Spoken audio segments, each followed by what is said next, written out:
Subcommittee on Cybersecurity and Infrastructure Protection will come to order. Without objection, the chair may declare the committee in recess at any point. Purpose of this hearing is to examine the Cybersecurity Information Sharing Act of 2015, or CISA 2015, which is up for reauthorization this year. We will evaluate the voluntary cybersecurity information sharing framework established by this legislation, assessing how it has influenced the way private entities share information today. This hearing will highlight the need to continue cybersecurity information sharing given an increasingly complex threat environment, and will consider improvements to the legislation. I now recognize myself for an opening statement.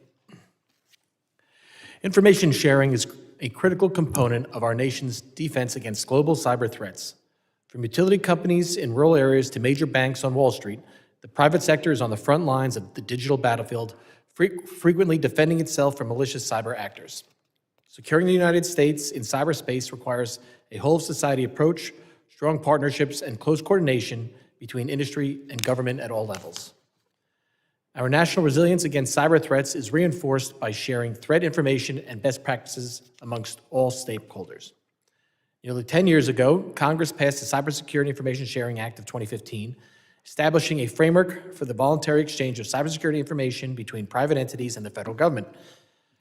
By providing liability and privacy protections for information shared in accordance with the statute, CISA 2015 removed long-standing barriers to public-private collaboration in cybersecurity.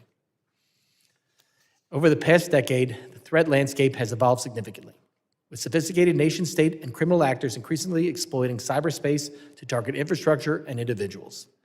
As these threats continue to rise, CISA 2015 has become more vital than ever. The law has fostered a foundation of trust among cybersecurity stakeholders, making information sharing the default rather than an exception.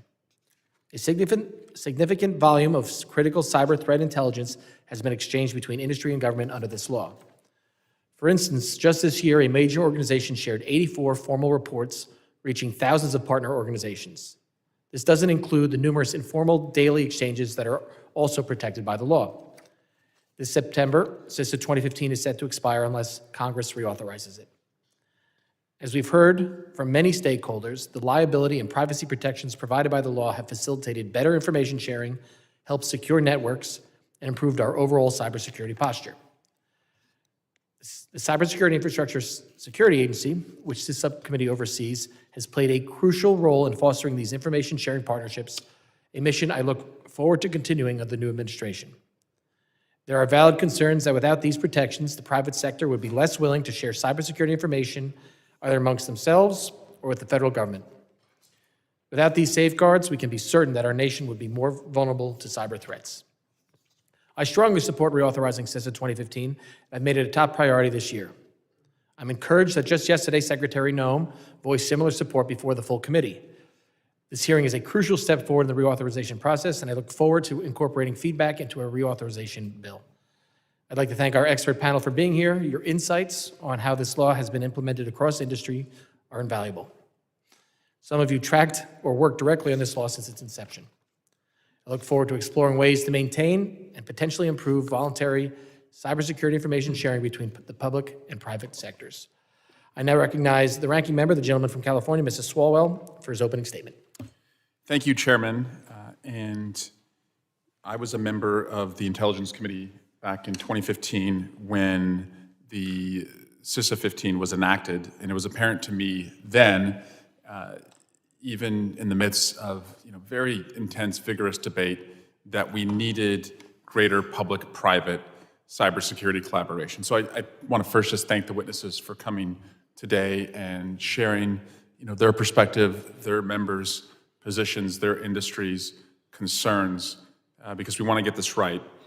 And we want to build on the success that we have. So we're hearing about new cybersecurity attacks every day, yet the federal government at the time had very little visibility into what was happening on private networks. And the private sector was receiving very little information from the federal government on cyber threats. I would say that is probably still happening today, and the biggest complaint I hear from you all, especially on JCDC, is it's a one-way relationship, and I know we want to do more to increase what is shared with you in the private sector. But I laid out in the 2015 debate that there was at the time almost no cyber sharing between the public sector and the private sector. And CISA 2015 sought to change that, and it has changed that. It's provided the legal framework to facilitate cyber information sharing between the federal government and the private sector. It gives companies the confidence that they'll be legally protected if they voluntarily share cyber threat information with the Department of Homeland Security or with their competitors. It's rare that these days we see such a wide consensus on any topic, but on the issue of reauthorizing CISA 2015, I've received a very clear message from everyone I've talked to. Do not let it lapse.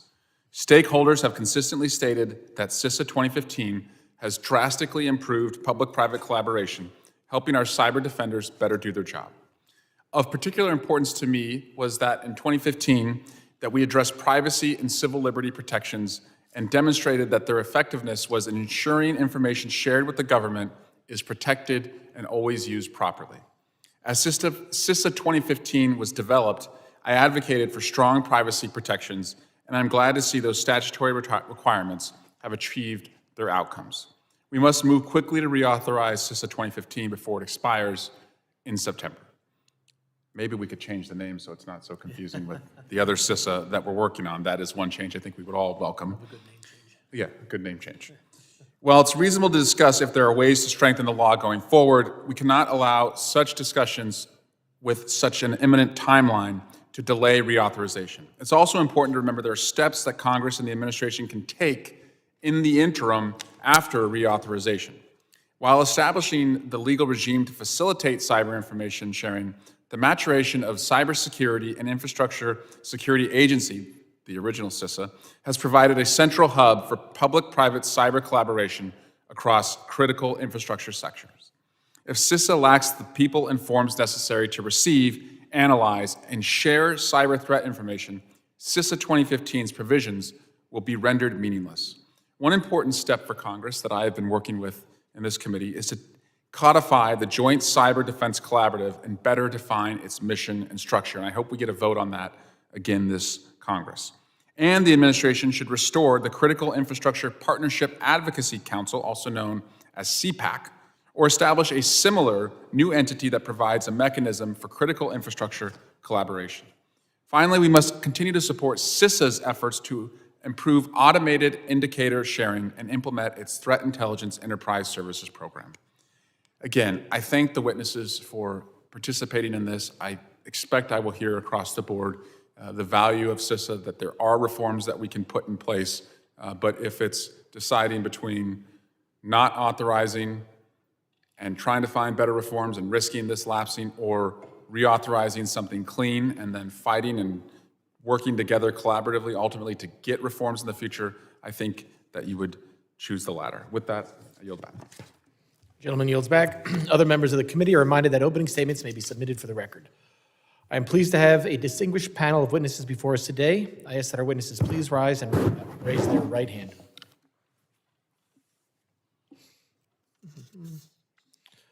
Do you solemnly swear that the testimony you will give before the Committee on Homeland Security of the United States House of Representatives will be the truth, the whole truth, nothing but the truth, so help you God? Let the record reflect that the witnesses have answered in the affirmative. Thank you, and please be seated. I would now like to formally introduce our witnesses. Mr. John Miller currently serves as the Senior Vice President of Policy for Trust, Data, and Technology and General Counsel for the Information Technology Industry Council. Mr. Miller is responsible for driving ITI's global strategy and advocacy on cybersecurity, technology, and digital policy issues, while also serving as the organization's Chief Legal Officer. In addition to his work at ITI, his experience includes serving as co-chair of CISA's ICT Supply Chain Management Task Force, 3 terms as chair of the IT Sector Coordinating Council, and co-founder of the Council to Secure Digital Economy. Ms. Diane Rinaldo previously served on the House Permanent Select Committee on Intelligence, where she had first-hand experience working on CISA 2015. Ms. Rinaldo also held senior-level roles in the executive branch, serving as acting administrator of the National Telecommunications and Information Administration and as acting assistant secretary of Commerce for Communications and Information. She currently serves as the executive director of Open RAN Policy Coalition. Mr. Karl Schimmeck currently serves as the executive vice president and chief information security officer of Northern Trust. He's also here on behalf of the Securities Industry and Financial Markets Association, or SIFMA, where he previously served as the managing director of cybersecurity, business resiliency, and operational risk. At Northern Trust, he is responsible for designing and managing the strategy and operations of the bank's information security, cybersecurity, and data protection programs. Additionally, he serves on the board of directors of both Financial Services Information Sharing and Analysis Center and the Cyber Risk Institute.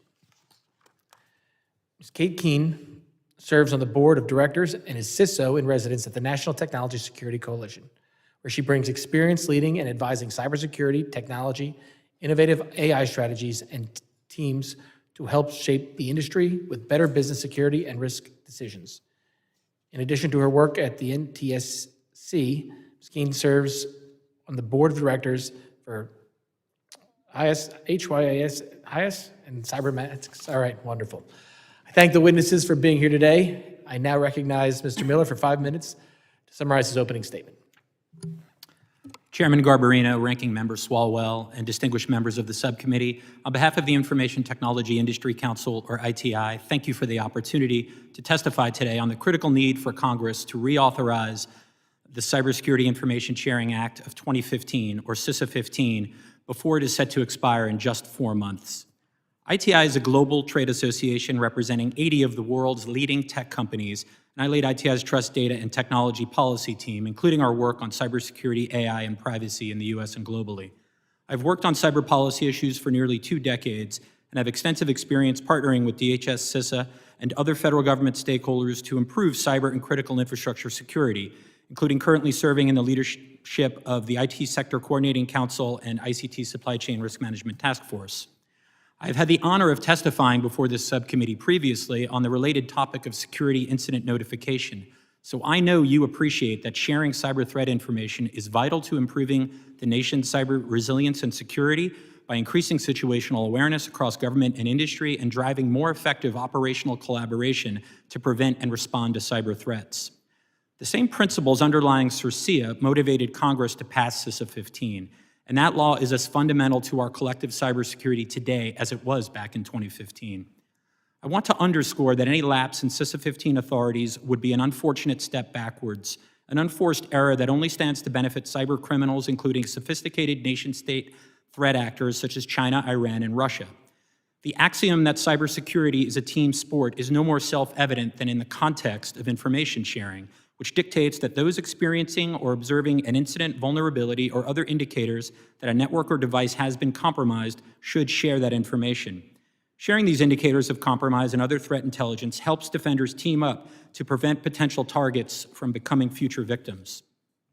The goal of CISA-15 and a central thrust of U.S. cyber policy over the years has been to foster cyber threat info sharing to increase real-time situational awareness of the threat landscape, to improve threat prevention, response, and mitigation efforts. CISA-15 sought to accomplish this goal by incentivizing and making it easier for companies to share threat intelligence, both with the government and with each other, without fear of lawsuits or liability, including as related to antitrust, information disclosure, or regulatory uses, provided the information shared adhered to privacy and civil liberties guardrails. It also required DHS to establish an automated process for sharing such information at scale. After nearly 5 years of debate and negotiation, the CISA-15 statute realized these goals. It included precisely scoped definitions of the information the bill authorized organizations to share and carefully negotiated and calibrated liability and privacy protections that balanced the competing and sometimes conflicting concerns of stakeholders, ranging from the intelligence community to privacy advocates. As a cyber policy expert and lawyer working on this issue at the time, I worked along with fellow witnesses on this panel and many others to help Congress strike a winning balance. While it was a messy and sometimes contentious process, Congress ultimately reached an effective compromise, and we are better off today from a cybersecurity standpoint than we were 10 years ago.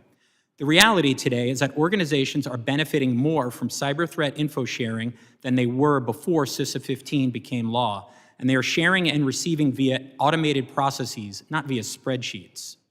This is not to say that CISA-15 was perfectly designed or has been perfectly implemented or that it cannot be improved. But with a looming September deadline for CISA-15 reauthorization, we cannot allow the perfect to be the enemy of the good. Please do not jeopardize the cybersecurity improvements and partnerships that CISA-15 has catalyzed and that many now likely take for granted by letting the law lapse if that is the price of making changes. That said, the tech sector stands ready to work with Congress to update and improve upon the cyber threat info sharing ecosystem in the U.S. at any time. 3 targeted improvements worth considering include: 1, both the threat landscape and technology have changed over the past decade. From ransomware and operational technology to the explosion of generative AI, technologies and threats continue to evolve well beyond 2015, and hackers continue to adapt. One simple rubric Congress could use in considering changes to CISO-15 is to evaluate whether the statute as written effectively captures the sharing of information necessary to combat cyber threats in 2025. 2, given the rise of software supply chain attacks, I encourage Congress to examine whether definitions of terms such as cyber threat indicator can be updated to promote the sharing of information useful in preventing or mitigating threats to the ICT supply chain, such as information related to suspect suppliers. 3, Congress could consider including adjacent authorities which also support public-private information sharing and partnership, such as the currently suspended Critical Infrastructure Partnership Advisory Council, or CPAC, in a future iteration of CISO-15. While the administration has indicated it plans to reinstate CPAC authorities in some form, Congress could provide certainty by firmly codifying functionally equivalent authorities in statute. Thank you for the opportunity to testify today. I look forward to your questions. Thank you, Mr. Miller. I now recognize Ms. Rinaldo for 5 minutes to summarize her opening statement.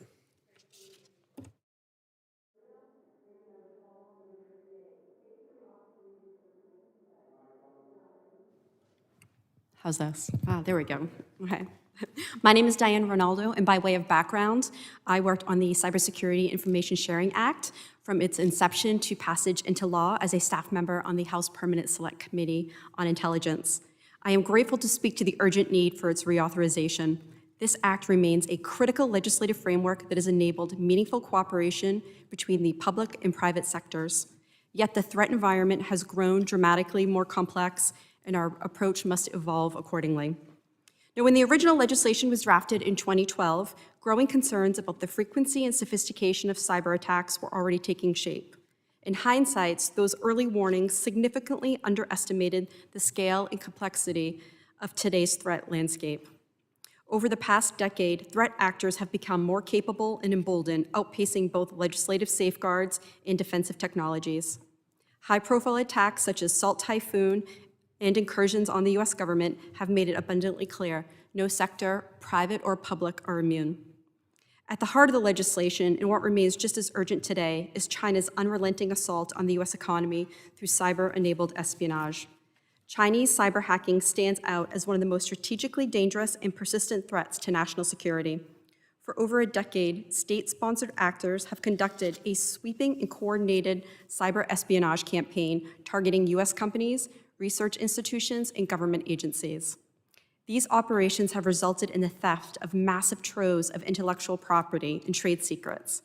This is not random or opportunistic. It's a deliberate strategy to fuel China's economic and military ambitions, with cyber capabilities serving as a core instrument of statecraft and industrial policy. In this evolving threat environment, the need for a real-time, bi-directional information sharing between government and industry has never been more critical. The Cyber Information Act laid the foundation for improved collaboration between government agencies and private sector by creating a legal framework for voluntary information sharing. It offered liability protections to encourage private sector companies to share threat indicators and defensive measures with federal government and business to business. Our thought was simple: see something, say something. That framework helped normalize and destigmatize cyber threat information sharing across industry. The Department of Homeland Security's Automated Indicator Sharing Program and the role of ISACs is a direct result and outgrowth of this legislation. This legislation was the product of 4 years of intensive effort, including more than 100 meetings with stakeholders, ranging from Fortune 100 companies to small and medium-sized businesses, privacy advocates, and academic institutions. It also reflected countless consultations with government agencies and underwent 3 major rewrites based on the feedback that we received. From the outset, the committee recognized the critical need to strike the right balance between privacy and security. With so much at stake, we knew we had to get it right. However, while the law was forward-thinking at the time, the pace of technological change and the growing complexity of cyber threats have outpaced some of its precisions. Despite progress, some gaps still remain. It's limited participation, speed and relevance of information, lack of bidirectional flow, inconsistent standards, and a trust deficit. Reauthorizing information sharing gives Congress the opportunity to strengthen and scale its original vision. To strengthen national security, Congress should expand and clarify liability protections to encourage broader information sharing.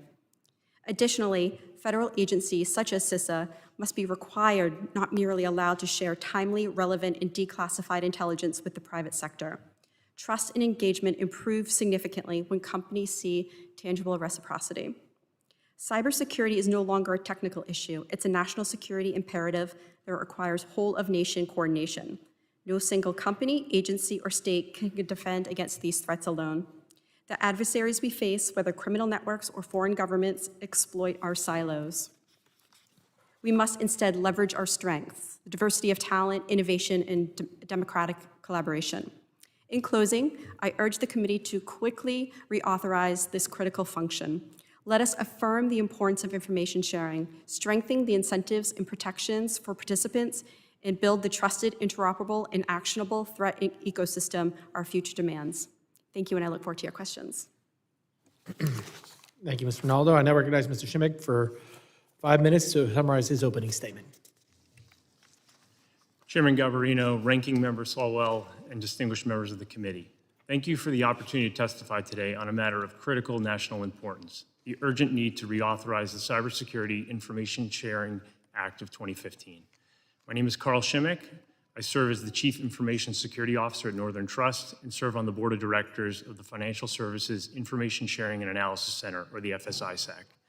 I'm here today on behalf of the Securities Industry and Financial Markets Association, or SIFMA, where I sit on the Cybersecurity Committee. SIFMA is the leading trade association for broker-dealers, investment banks, and asset managers operating in the U.S. SIFMA advocates on legislation, regulation, and business policy affecting financial markets. I've spent much of my career focused on cybersecurity in the financial sector, and I was directly involved in the advocacy that helped shape CISA 2015. That law was a bipartisan achievement, and it remains one of the most important cybersecurity tools that we have and a cornerstone of our nation's cyber defense strategy. The threats we face today are not hypothetical. They are real, growing, and increasingly dangerous. Nation-state actors are conducting relentless cyber operations against our critical infrastructure: banking systems, communication networks, energy grids, and government agencies. These attacks are not just attempts to steal data. They are designed to disrupt, destabilize, and undermine confidence in our institutions. Put simply, cyber is now a national security domain, and the private sector is on the front lines. CISA 2015 provides the legal foundation that enables companies like mine to share threat intelligence quickly and confidently with the federal government and with one another. It creates the trust, structure, and legal protections required for real-time collaboration. Without the protections in the Act, protections against civil liability, regulatory action, and antitrust exposure, companies would hesitate. They would share less, and they would share more slowly. That hesitation would be a gift to our adversaries. When CISA passed, there were concerns about protecting the privacy of individuals. After 10 years of activity, there have been no known reports that PII not directly related to a cybersecurity incident has been shared. The participants in this system have a responsibility to ensure that the only information submitted is directly related to a cybersecurity threat. We take this responsibility seriously, and the unblemished track record demonstrates that commitment. Let me be clear. If the Act lapses, our nation will be more vulnerable to cyber attacks the very next day. Threat sharing saves time, and in cybersecurity, time is everything. It's the difference between stopping an attack at the perimeter or watching it spread across the system. It's the difference between a minor disruption and a systemic crisis. We often say that cybersecurity is a team sport, but that's only true if the rules allow us to play together. CISA 2015 makes teamwork possible.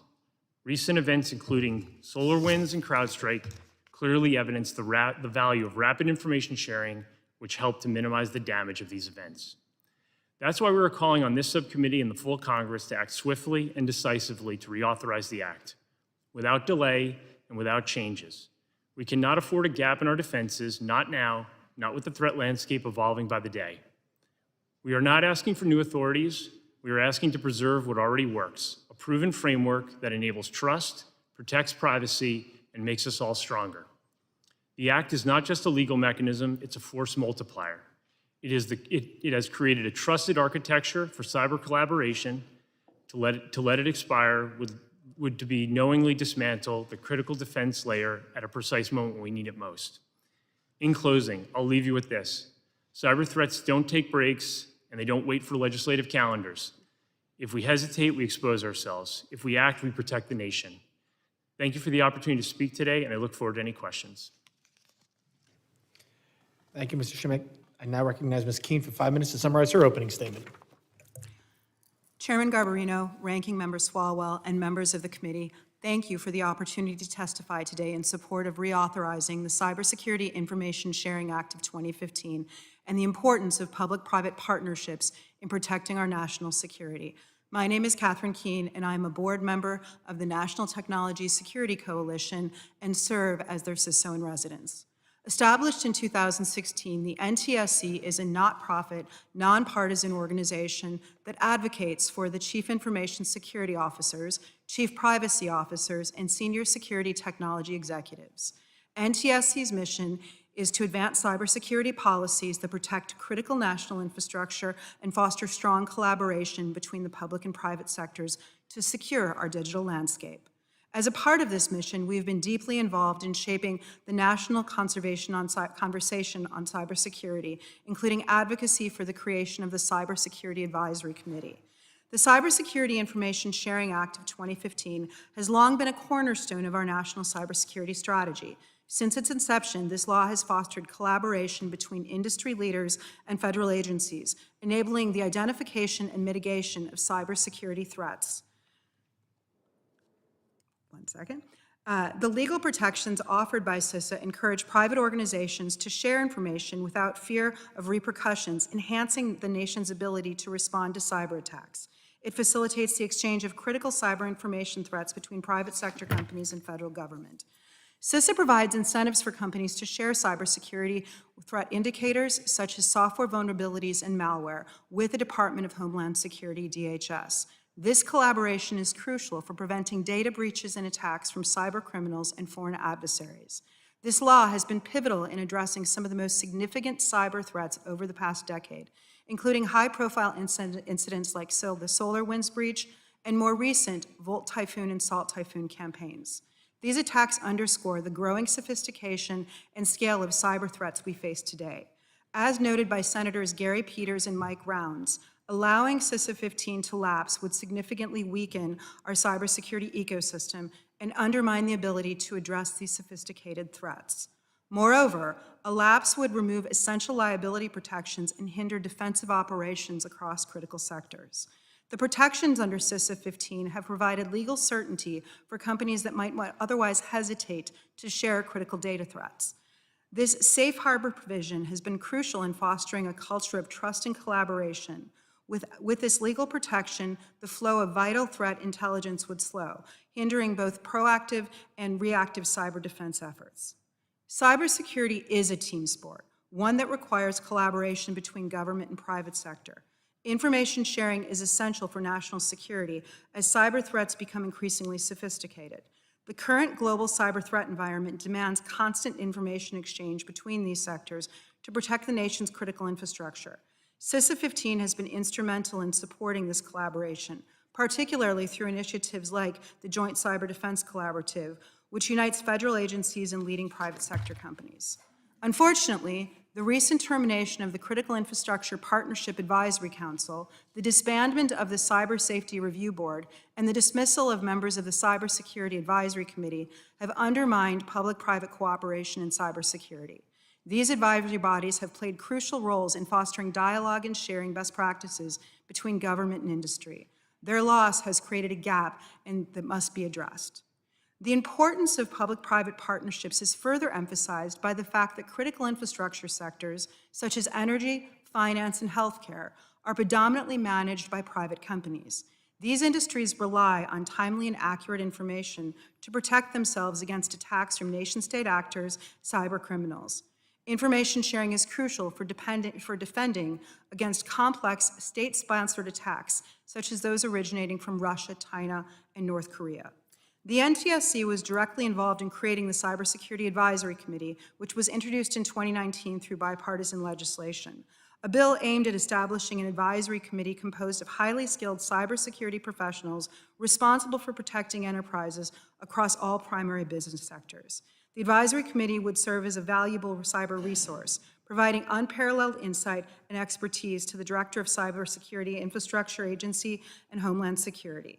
The NTSC, in collaboration with these members of Congress and this committee, proposed the idea for the advisory committee and played a central role in the establishment. In conclusion, the reauthorization of CISO-15 is crucial for maintaining the nation's cybersecurity and strengthening public-private partnerships in cybersecurity. The law has fostered a collaborative environment that enables real-time sharing of cyber intelligence and defends against attacks from sophisticated adversaries.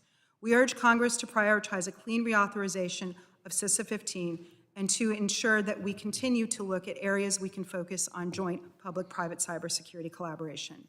I thank you for your attention to this critical issue, and I look forward to addressing your questions. Thank you, Ms. Kuehn. Members will be recognized by order of seniority for their 5 minutes of questioning.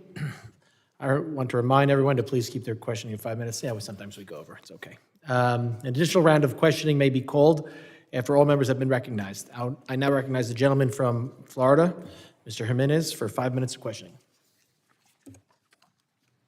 Thank you, Mr. Chairman. And you know, I understand the importance of reauthorizing, you know, that bill. But what is the state of the cyber threat today compared to what it was 10 years ago? Mr. Miller? Thank you for the question, Congressman. You know, I think by any account, the state of the cyber threat today is that it is far more. There are far more threats. We're seeing, you know, we have a different technology environment. You know, including threats such as ransomware, which we weren't really talking about 10 years ago. You know, threats to operational technology. And artificial intelligence, which is clearly on everyone's minds, and artificial intelligence can be used both as a sword and a shield, as it were. So and also I think it's fair to say that we have even more sophisticated nation-state threat actors. You know, the usual suspects, of course: China, Russia, North Korea, Iran. You know, so I mean, I think when we look at it and we look at the cyber threat ecosystem in particular, there are a lot more threats. But the good news is, in large part, because of CISO-15, we're able to share much more information at scale to keep pace with the various different changes in technology today than we were 10 years ago. And that's why I think you hear unanimity on this panel that we need to. There are a number of cybersecurity companies, right? That are contracted by different companies, et cetera, right? And so do you find that they share information freely, or do they try to keep their stuff proprietary and try to shield themselves from competition? Well, I mean, I don't know that I could talk about individual companies, you know, business practices, but I will say, generally speaking, that, you know, when we think about automated indicator sharing in particular, you know, we have. Yes, there are some very large, excellent cyber threat companies who are sharing information with their customers at scale. They're plugged into the AIS system. That's not I'm not talking about their customers. I'm talking about sharing it, you know, throughout the nation. In other words, not just their customers. I'm talking about sharing information with other entities that may not be using the same company for cybersecurity. How is that? Is there still a barrier there? Are there barriers there, or are they freely sharing information across different companies and different platforms? I think when we look at the information sharing and analysis centers, the ISACs, and, you know, I can most speak to the IT ISAC, but there are ISACs for all 16 critical infrastructure sectors. There are thousands of companies participating in those ISACs and sharing information, including the cybersecurity companies. So, I mean, as far as I know, there are not barriers to sharing there. And actually, the fact that we are able to share at scale amongst all these different entities, is certainly a very good thing, because the cyber companies do participate in those sorts of sharing activities. There are other groups like the Cyber Threat Alliance, for instance. There are various other information and sharing and analysis organizations out there, and there's a lot of sharing going on, much more sharing than there was pre-CISA 15. Thank you. You talked about artificial intelligence, that it could be a sword or it could be a shield. Who's winning? I mean, I think I'd certainly like to think that the good guys are winning right now. It's probably That's a matter of perspective. When we're trying to hack into somebody else, we're the good guys, so that's a sword. So who's winning, the sword or the shield? Who is keeping pace with who? Is the shield keeping pace with the sword? I think it's hard to generalize, but I mean, I think that the way in which artificial intelligence technology is being used by defenders is proving quite effective today, but we really can't let our guard down because, again, the good guys are innovating and so are the bad guys, so we really need to keep... Do you think that it would be a wise move for Congress, for the government to invest in artificial intelligence as a shield? Because we're never going to match our adversaries in terms of the manpower that they pour into this effort. The only way that we can match that is through automation. And do you agree with that, Mr. Schimmeck? Is that your name? Sorry. That's correct. Yeah, similar to private sector companies, I think the U.S. government should be investing in artificial intelligence, improving its capabilities. We rely on the U.S. government and its capabilities in both offensive and defensive in nature to support us and protect us. So the more effective you can be, the better protected we're going to be in the end. Thank you so much, and I yield back. Gentleman yields back. I always love when you ask questions. I never know where you're going to go. I don't either until I get here. I love it.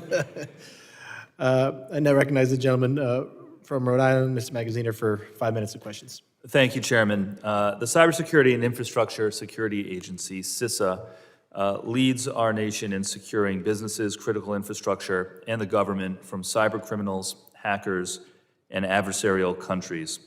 When U.S. businesses are attacked, CISA provides vital response and recovery. When there's an emerging cyber threat or a breach, CISA warns private industry about the threat and also provides training and education to the private sector, critical infrastructure operators, educational partners, and the general public.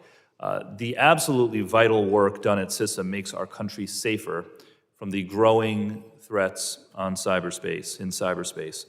And I am glad that there is bipartisan interest in reauthorizing the Cyber Information Sharing Act of 2015 so that this work can continue. In part, though, the continued success of CISA and the hopefully growing success of CISA depends not just on this legislation being reauthorized, but in making sure that CISA is adequately resourced. And we need to ensure that the Trump and Musk administration doesn't cut CISA to the extent that they have announced they intend to do so. We should be investing in this space, not cutting back, because our adversaries are not cutting back.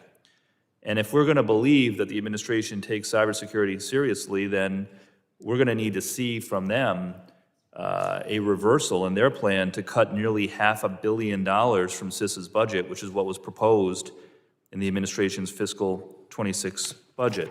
If the administration took cybersecurity seriously, they would be investing in CISA, not cutting it. So we need to talk about that, and then we need to talk about the alternative. How do we build CISA up to continue to be successful going forward in the context of a ever more complex and hostile threat environment targeting the United States? So I'll start with Ms. Kuehn. Did I pronounce that correctly? Kuehn? Kuehn. So in April, it was reported that the Trump administration plans to cut over 1,000 jobs at CISA, which is expected to impact a myriad of programs across the agency. Can you discuss what the impact of those kinds of workforce cuts would be and whether they are a good idea or not? Around.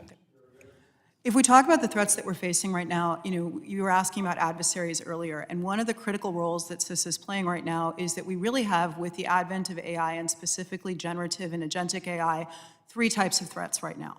We have malicious, which we all understand, nation-state adversaries and criminals. We also have malfunction and mistake. So if we think about what happened this summer with CrowdStrike from software incident perspective, and then also with AI, when all of a sudden an LM decides to go poorly. So CISA is playing a critical role. One, the public partnership groups that I discussed before, like JCDC and the Advisory Council, of helping share information between the companies that are on the front line from the private sector developing technologies and the government when things happen from a threat perspective. The other thing that's really critical is, we talk a lot about the private sector, but the reality is that a huge amount of our critical national infrastructure sits within medium and small businesses. Yeah. And they rely on CISA for things like the small company guidances that came out in the last few years with cyber.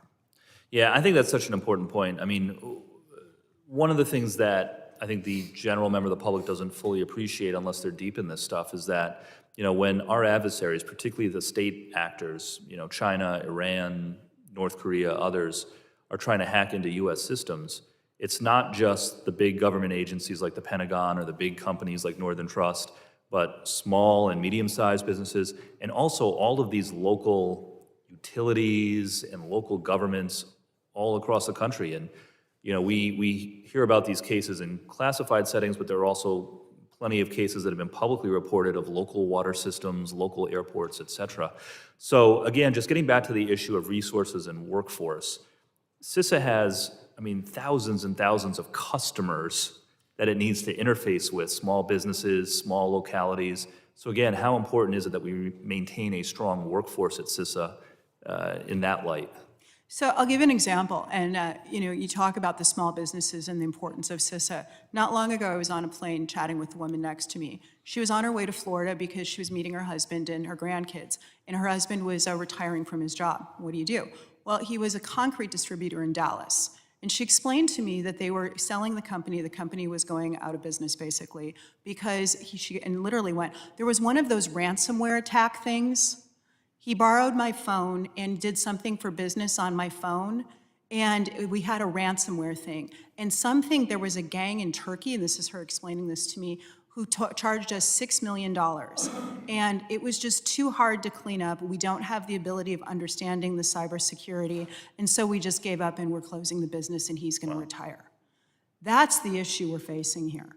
Is that, while we can represent large organizations that can spend, millions and millions and millions on cybersecurity, there are exponentially more organizations out there, critical national infrastructure, small banks, grocery stores, you name it, that don't have the ability and need organizations like the program CISA provides in order to ensure that we have mature cybersecurity. Thank you. Gentleman yields back. I now recognize gentleman from Tennessee, Mr. Ogles, for 5 minutes of questions. Thank you, Mr. Chairman, and thank you to the witnesses. I think by and large, we all agree that CISA should be reauthorized. So then the question becomes, how do we make it better? There's been some calls, let's do a clean reauth and just get it out the door quickly. But, as we look at the landscape as we go forward, obviously, in battlefield terms, as warfare has changed, I would argue that one of those battlefields is in the cyber realm. So, Mr. Miller, I know you've had some suggestions, in particular, some of the definitions as it pertains to CISA. Any thoughts on how we can improve as we go into reauthorization to make it better, stronger, more robust? Thank you for the question, Congressman. Yeah, I did include some recommendations in my statement. I do think, in general, the approach that we should be taking if we're looking at changes is to just ask a pretty simple question. Hey, what's changed in the past 10 years from a threat standpoint, from a technology standpoint? Are there very technical definitions that we have of cyber threat indicator and defensive measures in the bill? Do they really account for all the different types of attacks that companies are experiencing today? And are we sharing the types of threat information that we need to counteract those threats. I think one example of a relatively novel type of attack that's grown to prominence, I mean, someone mentioned SolarWinds earlier, right? Supply chain attacks, software supply chain attacks. Right now, if a company knows that there is a suspect supplier in its supply chain, it doesn't get the type of liability protections that CISA provides to share that sort of information, right? So if you were thinking about making surgical, precise, edits or changes to the bill, again, I would not open it up entirely, but you could look at things like the definition of cyber threat indicator, which has, 7 or 8 subparts, and you could perhaps add something like derogatory information about a supplier in your supply chain or something like that. And that's just an example, but I mean, that's the general type of approach I would take rather than making wholesale changes to update the law. Well, kind of going back to Mr. Jimenez's point, I think one of the things we need to look at is better information sharing, broadening the scope of who might be included, but then with that, you probably need to your point, the liability protections to protect someone as they're sharing information that otherwise might be, So what about the JCDC? What role might they play as we go forward? Yeah, I mean, as others have testified to, the JCDC is a very valuable, newer partnership that CISA has led, obviously. It's really focused on operational collaboration as opposed to simply sharing information, right? And that's really what this is all about. I will say, it is my understanding that you really could not have JCDC still, without the liability protections that exist in CISA 15, though, right? I mean, there are MOUs that companies that participate in JCDC sign, but that really deals more with information dissemination and adhering to pretty strict traffic light protocols. It doesn't have anything to do with the fundamental liability protections and authorizations that CISA provides for sharing the threat information in the first place, which at the end of the day is what underpins JCDC, I would. Ms. Rinaldo, you touched on China in rather stark terms. You just want to give us a quick brief of, are we adequately protecting ourselves with CISA and the reauthorization as it pertains in terms of China and obviously their bad actions as it Yeah, absolutely. And when we were doing our fact-finding mission, as we were drafting the legislation, one thing that was very abundantly clear is that more than 90% of our networks are held by the private sector. So what can we do as a government to help protect the private sector? So the idea of information sharing and the importance of government to business, and I think, to your question to John, how do we improve the transport of information from the government to business? I would say that was one part that's lacking today, and not necessarily you don't need a congressional change to make that happen, just oversight. How could we stay on top of the agencies to make sure that they're pushing out information? And then I would also say security clearances is a big issue. You may have people that can get a clearance, go into a room, hear the information, but do you have the engineers that can actually act on it? So that's an important aspect as well. Well, Mr. Chairman, I know I'm out of time, but I would just say to all the witnesses, if you have any suggestions or recommendations that might be specific as to how we make it better, now would be the time to provide that input. So if you would like to send that to my office or, of course, to anyone on the committee, the chairman, happy to take a look at that, incorporate it, because obviously, as we look to the future, as we look to the future of warfare, this is one of those battlefronts, and we need to be ready, we need to be proactive, we need to be ahead of the AI curve. Mr. Chairman, I yield back. Thank you for your graciousness. Gentleman yields back. I second that thought, so that's great. I now recognize the ranking member, the gentleman from California, Mr. Swalwell, for 5 minutes of questions. Thank you. And to follow what Ms. Rinaldo was saying about JCDC, Ms. Kuehn, can you discuss how JCDC facilitates information sharing? And to Ms. Rinaldo's point, how important is it for CISA 2015 to be effective that we have a mechanism like JCDC that facilitates cross-sector information sharing? I think, how JCDC, disseminates today and the critical importance of it, and to your point that it's a relatively new program. One of the things about it is it allows for rapid distribution when threat happens between industry and government, so that we have, in essence, a real-time channel of things that are going on. From an industry perspective, it's really important that we even broaden the scope of it to work closer with the ISACs and to think about how we can distribute not just to, the top level of industry, but actually pull it down. From a JCDC perspective, I think it's one of the best things we've seen come out of CISA so far, and it's still evolving. But that ability to have information sharing without repercussion, I think, is one of the areas that we really need to focus on. And so that's why, looking at the in essence, reauthorization of this act is so important, because we're just at the beginning of where JCDC could go. And as we start to think about, we've mentioned China, but if we think about the Chinese threats that have come in from Volt Typhoon, Salt Typhoon, Black's Typhoon, Nylon Typhoon, there's a lot of typhoons right now. We're going to see, in essence, cross-pollination of those critical vulnerabilities exploits, and JCDC is going to be incredibly important to ensure we disseminate rapidly through that. And to Ms. Rinaldo's point about security clearances, it's a frustration I share as well. My district is high-tech and biotech, 2 nuclear labs, and often I hear what Ms. Rinaldo was saying, which is like, yeah, the CEO is cleared, but like he's not the engineer, and he doesn't understand. One, his time is limited, or her time is limited, and 2, like he or she doesn't have the skill set to receive and understand the threat. But the problem on the government side is they're not really willing to clear that many individuals. And I just welcome your feedback on if you're seeing that, because if you remember, like 2 years ago, there was like a 19-year-old who was like caught leaking like Ukraine war plans, and it was like a military service member, and you're like, wait, we have a 19-year-old, like basically the war plans for Ukraine, but we have like 20-year professionals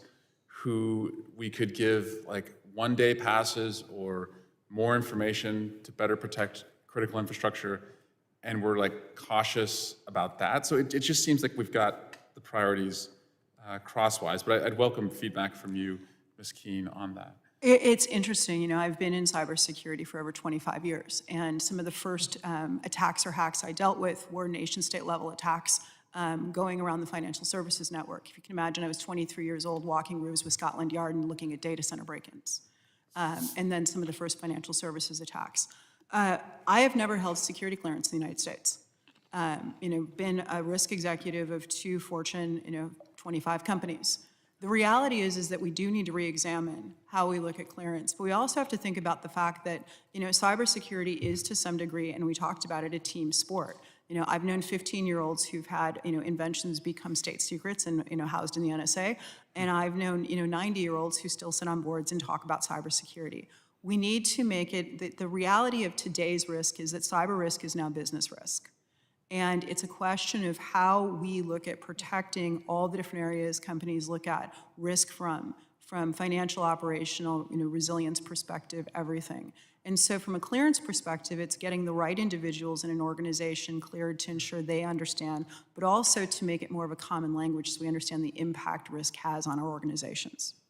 And, just as Mr. Ogle said, like I welcome ideas, feedback. I'm a little hesitant to want to amend this at all at this point, at this late hour, risking that opening this up would not see it reauthorized. But I do agree that with Mr. Ogles that we need your feedback, and just because we reauthorize it, if we do it in a clean way, that doesn't mean we can't down the road, even right after reauthorization, have hearings and markups to make it even better. But avoiding a lapse is my priority, and it sounds like, Ms. Kuehn, you agree. That would actually be my recommendation. I think that a reauthorization cleanly and then look at how we optimize and look at things down the road for a couple of reasons. We're at the beginning of AI. We're still trying to figure out some things regarding, the different types of attacks. Like I said, we have malicious mistake and malfunction, and I think there's a way we can strengthen public-private on the back of it, but I would recommend a clean authorization. Great, thank you. Yield back. Gentleman yields back. I now recognize myself for 5 minutes of questions. And I just want to say, since the beginning of Congress, we have been approached by countless stakeholders about the need to reauthorize this in 2015. In fact, we have 8 statements that we will be submitting for the record, one of which has 52 organizations as signatories. So I would like to, without objections, add these to the record. So done. Okay, wonderful. So ordered, yeah. That's great. I can do this by myself. Wonderful. You all have said reauth has to happen, so I'm going to start with that question. Everybody's saying that it has to happen. And it sounds like clean reauth is, everybody thinks is the best way to do it, just to get it, make sure it's done. What would happen if this did not get reauthorized? You can all jump in. I want to hear from everybody. I feel like we need to get on the record why it's so important. This has to be reauthorized. What would happen if it wasn't reauthorized? We're going to start, Mr. Miller. Yeah, thank you for the question, Chairman. I think if it was not reauthorized, there would be an immediate chilling effect, at least for some organizations, on their willingness and ability to share, because those express authorizations in the bill and those attendant liability protections would go away. This is not to say that information sharing itself would completely stop. Information sharing did occur before CISA 15, but a lot more of it is occurring after CISA 15. And in particular, automated sharing at scale, again, as I understand it, as a lawyer, not as a cybersecurity operator, didn't really exist in nearly the same way that it does today. And the bill should be credited for that. I personally think it's an open question, given what exactly the fate of, for instance, the automated indicator sharing program at CISA would be if the bill went away, because their authorization to run it would go away. It doesn't mean they would necessarily stop doing it. We don't have Homeland authorizations every year, as you know, but it would put things into question. And so I think this would undermine a lot of certainty across industry and government, and thus undermine the certainty that we have with the trusted sharing partnerships that have been built since CISA 15. Mr. Rinaldo? You're taking the decision from the CISO to the General Counsel's office, and that is going to slow everything. Oh, yes. Us attorneys are the worst. I didn't say that. I can say it, it's okay. Mr. Schimmeck? Yeah, reiterate that. It's basically firms would immediately hesitate. There'd be uncertainty in what would be shared. Things would slow down. The other thing is you would very much be locking out the small and medium-sized businesses and companies and vendors. Like, this would be a big firm-only play, because we would be the only ones willing to try it, willing to evaluate it. And then you'd also, I think, you'd start to see what we saw previously, which is every firm building bilateral CRADAs with the U.S. government instead of going through this framework. It's a very key point. Thank you for making that. Ms. Kuehn? Just to reaffirm everything that everyone else has said, but you're right, there was information sharing before 2015. We did have it, but it was picking up the phone and kind of chatting and behind closed doors. And that's going to hinder, from both a proactive and a reactive, cyber defense strategy if we don't have those safe harbors. And to my fellow committee's point, it puts it in the hands of the lawyers. And the reality is that with AI coming in, with what we're seeing with the rapid spread of threat, we don't have time for it to go to the lawyers at this point. We have to be able to share information quickly. Yeah, the slower we are, the more exposed we are. 100%. That information sharing is very important. Mr. Schimmeck, I want to ask you, you worked with SIFMA for a while, and I wanted to know if you could specifically share some information with, or some anecdotal information about how your companies or other companies you've worked with have shared information under this law. Sure. So what we'll use this for typically is we will provide the information via AIS. So we have that path of sharing the information with DHS when we need to. We also use other mechanisms, phone calls, email. DHS provides multiple ways for us to submit information, so it provides maximum flexibility for firms to go do that. But then it also enables us to go peer-to-peer. There is probably not a day that goes by that I'm not talking to a peer CISO out there on some issue that's going on, either emerging or on an active threat that we're dealing with. And this just provides us that flexibility to make sure that anything we're sharing, we're protected, we're doing it under the best intentions. And so it really allows us to, as we say in financial services, this is a non-competitive topic for us. We want to make sure that the entire system is protected, because if there's an attack against one bank, it calls into question the entire system. And Financial services, more than anything else, is built on trust. I appreciate that. My time has expired. We're going to start a second round of questioning. I'm going to recognize for a second round of questioning the gentleman from Florida, Mr. Jimenez. 5 minutes. Trying to figure out where I'm going to go. Watch out. I'm not so sure, I share the ranking member's problems with a 19-year-old. In Ender's Game, the guy was like 12 years old and he defeated an entire alien race. So, maybe the Ukrainians are onto something,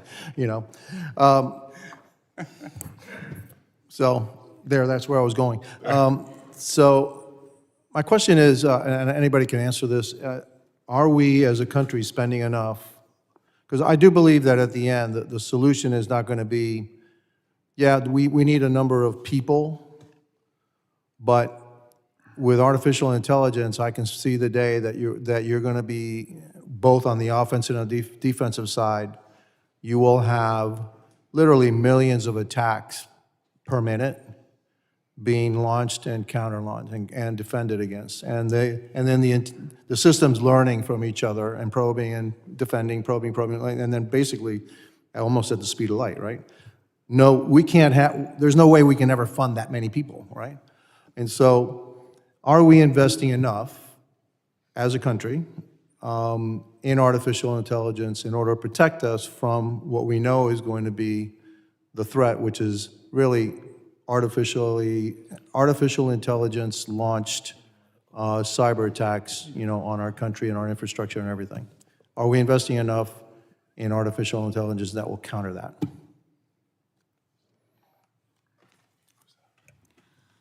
I think, first of all, from the investment question, my other role is I'm head of global advocacy for cyber advocacy for a privately held company.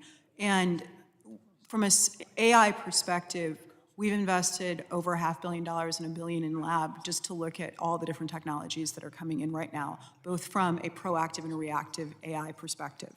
What I would say is I think that we do need to invest more, but I think one of the critical areas is in public-private partnership, is getting closer with the organizations like NVIDIA and others that are on the front lines of creating AI, and also then the companies that are defending AI, which many of them are early-stage organizations. So the more we can strengthen the public-private partnership from government and industry to approach how we look at AI, how we look at, like I said, malicious, malfunction, mistake going in the future, it's going to have benefit across all areas of industry.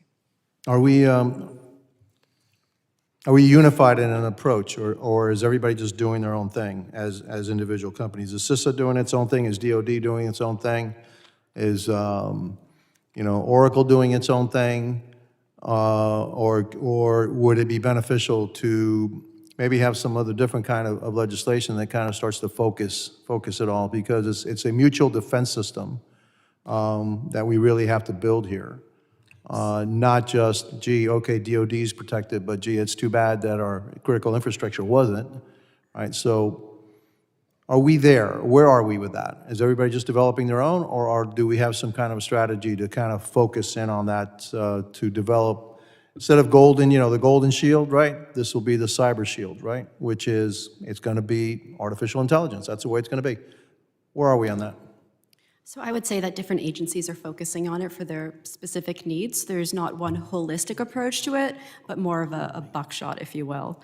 I think there is more of a holistic approach to how we manage AI moving forward, but I think there's a lot of exciting applications. In my day job, I run a telecom trade association, and we're really focusing on 6G and how AI is going to shape sensing communications moving forward. So you're able to detect anomalies in a network, whether it be security, whether it be weather-related. You could tell a certain portion of the network is down, and that's all going to be done by AI. So there are a lot of great aspects of it, and I think it's really important for the different agencies to kind of focus and really hone in on their particular function. Do you think our adversaries are somewhat scattered like we are, or do you think they're more focused on their goals? I think China remains an existential threat to us on these issues. Are they focused, or do they have a scattershot kind of approach to their development of AI? So what we've seen, and from my work at the House Intel Committee on Huawei, is that China is especially focused on certain individual companies as opposed to we support sectors. And so they will want to see one individual company succeed globally while we push a sector. So in that instance, they are honed in. Should we match that? No. No. Okay. I don't, my True time's innovation- up. I wish I could go further, but I'm done. Thank you. True innovation happens when you have multiple different companies competing. Gentleman yields back, and consent of the ranking member. I now recognize the gentleman from Tennessee, Mr. Ogleser, for 5 minutes. Thank you again, Mr. Chairman. I also sit on the Financial Services Committee, and Mr. Schimmeck, I'd love to hear from you as one of the things that concerns me is the sophistication of AI and how we're seeing that play out in the financial sector and just the risks that, that are involved there. And so what are the next phases? Does this go far enough? Again, if we're going to come back and do a cleanup or revision of this at some later date, what needs to be included? Yeah, so AI, obviously, it's an area of investment for financial services, both on the business side, but also on the security side as well. It very much still early days in regards to how we're going to embed that within our operations. But pretty much every firm has got a strategy around this and are making significant investments. To Mr. Jimenez's point, in regards to how this is going to affect CISA, I think we're not really sure how this is going to play out and how we're going to want to share information, whether it's going to be in agentic AI within a financial services agency and financial services firm sharing with another agentic AI within DHS or within another agency. So I think that's something we'll have to work out. And I think it goes to maybe some of the improvements we can have on the AIS systems. The AIS system was probably designed 10 years ago. It's operational, it accomplishes the mission, but it's definitely something that could be modernized, both with AI or even other opportunities to just improve the level of detail and to just make it more consumable for us as both a submitter and a consumer of that information. Ms. Kuehn, you mentioned the typhoon attacks. As a former county executive, one of the things that concerns me across our landscape isn't the larger companies. Obviously, they're a target and there's risk associated with it, but it's that critical infrastructure in rural Tennessee that supports hundreds of thousands, if not millions of people across this network. What's the end game there? How do we help these smaller communities that, quite frankly, so I'll give you an example. Take Metro Nashville or Memphis or even the suburb Williamson County, which is a very affluent county. They have the resources to have an IT department, right? If you go a little further south, east or west, the IT guy is probably also the HR guy, and they're not equipped to defend a county, the water system, the electrical grid from these types of attacks. So what do we do going forward? I think part of it is, again, and I sound like a broken record, it's public-private partnerships. So the two attacks you just mentioned, I'll use Salt and Flax. Both of them are exploiting, critical vulnerability exploits that were back from like 2018, 2021 on known, basically antiquated network and technology gear. So it's, again, educating, smaller and mid-sized businesses. And to your point, I saw a statistic recently that 80% of critical national infrastructure is sitting in small and medium business. So working with those organizations to create modernization plans, working with the organizations that have the CVEs to help with creating, in essence, modernization, technology upgrade, helping small to medium businesses and critical national infrastructure organizations upgrade to technology that is not vulnerable anymore, and putting action plans together to do so. The typhoons they're not going to care whether you're a large or a small organization. They're going to care about the disruption that it causes to critical national infrastructure. And so it's going to take a shoulder-to-shoulder proactive measure between public and private to ensure that we don't have disruptive behavior from them. And not that I want to be one of the members of Congress that authorizes Skynet, but it's almost like we need a cyber shield that is better equips our private and public partners in this space. But again, proceed with caution. Gentleman yields back. I now recognize the ranking member, Mr. Swalwell from California, for the second 5 minutes of questions. Great, thank you, Chair. Ms. Kuehn, how has the loss of CPAC impacted information sharing? I think when you look at, the loss of CPAC there's kind of two things, whether you're talking about CPAC or any of the councils. So from the advisory council perspective and then the safety review board, the work that it does is the education that we need. So from a CPAC perspective, having that collaboration of experts, both from public and private, and being able to look and give advice on things like we've talked about, the typhoons, about agentic AI, about even quant that are going on. Where should we be pointing our arrows? That's incredibly important for us to rely on. If we talk about the safety board, getting the revisions and understanding what happened on critical attacks, like the work that was being done on Salt Typhoon, there was the Microsoft vulnerabilities, there were others. It's a question of those type of information sharing allows us to go a step further than JCDC and really disseminate critical information about where we want to focus our attentions from public and private, and then also how we better protect ourselves. Are you aware as to whether DHS has provided a timeline for when a CPAC replacement will be established, or a process for how the private sector can provide feedback? I am not aware at this point. How would you structure a new CPAC? From a CPAC perspective, I think that you have to look at, there's practitioners and operators in cybersecurity and in AI. And, as we think about it, we need a blend of, government, former government, the practitioner side, like the CISOs and the risk executives sitting here today, and then also operators who are the business risk side, from boards and CEOs, and understanding the cyber perspective from the business side. Because we're in the middle of a digital revolution. Cyber touches every area. Traditional technology, everything we do has technology in it, and there's a cyber component. So as we look at the new CPAC, we have to take into consideration that we're no longer just looking from an adversarial perspective. It's a business operational resiliency perspective, and we need to adjust accordingly. Great. Yield back. Gentleman yields back. I now recognize myself for my second 5 minutes of questions. When the original CISA 2015 law was negotiated, significant privacy concerns were raised. As far as I'm aware, these concerns did not come to fruition. Ms. Rinaldo, you were there. Will you please walk us through the initial debates and how they were resolved dealing with privacy? Yeah, absolutely. So during the 4 years, we had 3 different bills that were introduced. And from the first bill, which was a couple of pages, to the one that was signed into law, which was much, much bigger, we took a lot of the feedback from privacy industry, privacy groups and industry. John was instrumental in a lot of this work that we did. And we made changes. The information has to be anonymized. We want to make sure that what is actually being shared is the zeros and ones of it. And I know that the Inspector General has done a report recently and has determined that no privacy issues have arisen in the past 10 years. So the language and all the protections that we put in have been working. That's great, because I'll tell you, other than the name, privacy concerns might be the biggest obstacle to getting this reauthorized.